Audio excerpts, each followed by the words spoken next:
টি-20 বিশ্বকাপে বাংলাদেশের ম্যাচ ভারতে না হলে আয়োজক দেশ হিসেবে ভারতের শুধু ভাবমূর্তিই নয়, বড় ধরনের আর্থিক ক্ষতির মুখে পড়ার আশঙ্কাও তৈরি হয়েছে।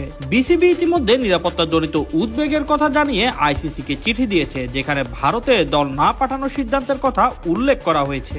বিভিন্ন সূত্র মতে আইসিসিও বাংলাদেশের ম্যাচ অন্য আয়োজকদের শ্রীলঙ্কায় সরিয়ে নিতে ইতিবাচক আছে।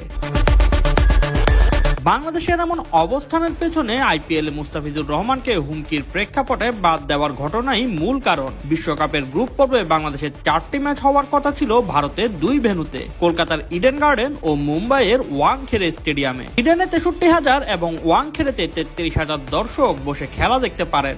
অর্থাৎ 4 ম্যাচ মিলিয়ে প্রায় 2,22,000 দর্শক ধারণ ক্ষমতার টিকিট বাজার তৈরি হয়েছিল।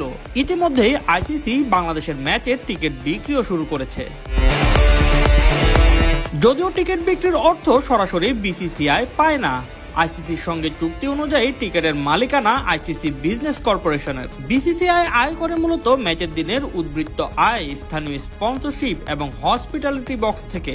ভারতীয় গণমাধ্যম হিন্দুস্তান টাইমসের প্রতিবেদনে বলা হয়েছে, যদি বাংলাদেশের ম্যাচ ভারত থেকে সরিয়ে নেওয়ার পর সেখানে কোনো বিকল্প ম্যাচ না রাখা হয়, তবে বিসিসিআই এর সম্ভাব্য লোকসান হতে পারে 7 থেকে 30 কোটি রুপি, যা দর্শক উপস্থিতি ও টিকিটের গড় মূল্যের উপর নির্ভর করবে।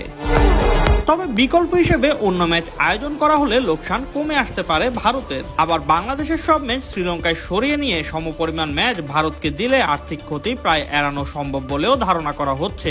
শেষ পর্যন্ত এই বিষয়ে আইসিসি কি সিদ্ধান্ত নেয় সেটির দিকেই এখন তাকিয়ে ক্রিকেট বিশ্ব। Shoaib Shams, BD sports time.